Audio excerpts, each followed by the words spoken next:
Another prominent scientist has thrown her weight behind a long-term agenda to implement measures to stem the population of the planet. A view that is gaining ground with increased pressure on governments to act over climate change as the justification. One of the most influential scientists in the U.S. government has said that the Earth's population has exceeded the planet's limits of sustainability. Dr. Nina Fedorov, the Science and Technology Advisor to U.S. Secretary of State Hillary Clinton, told the BBC's One Planet program that there are probably already too many people on the planet. She said, "We need to continue to decrease the growth rate of the global population. The planet can't support any more people." The professor of molecular biology also advocated the widespread introduction of genetically modified foods, slamming those who have criticized the unknown effects of genetically modified foods as living in the past. Back in 2007, the Medical Journal of Australia had published a report by a professor who suggests that couples with more than 2 children should be charged a lifetime tax to offset their extra offspring's carbon dioxide emissions. The report called for parents to be charged $5,000 a head for every child after their second, and an annual tax to up to $800. And couples who were sterilized would be eligible for carbon credits under the controversial proposal. Henry Kissinger also prepared a depopulation manifesto for President Jimmy Carter called Global 2000, which detailed using food as a weapon to depopulate the third world.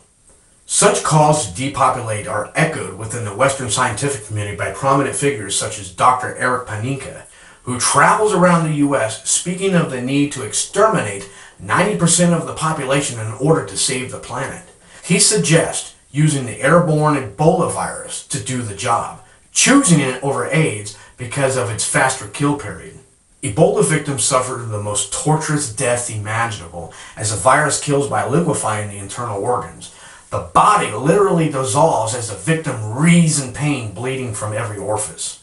In the foreword of his 1986 book, If I Were an Animal, Prince Philip wrote, "In the event that I am reincarnated, I would like to return as a deadly virus in order to contribute something to solve overpopulation." Where is my groom of the stool? Even if you buy into the propaganda that climate change is caused by man in the face of all the facts, then you can buy into the propaganda that there are too many people on the planet in the face of all the facts.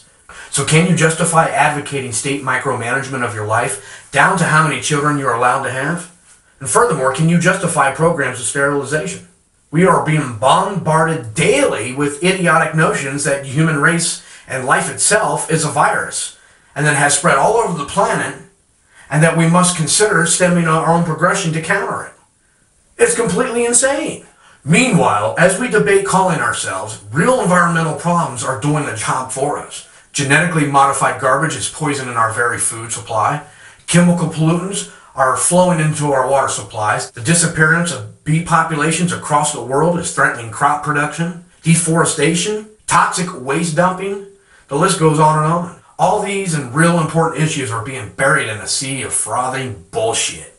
Every time the issue of climate change is raised, we are told the solution is more taxes and more extreme control in our lives. These things will not reverse the effects of climate change.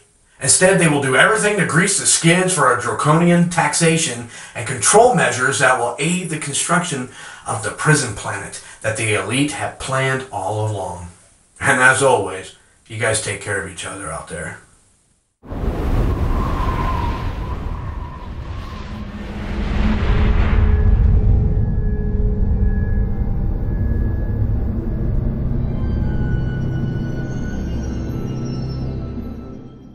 Where is my groom of the stool?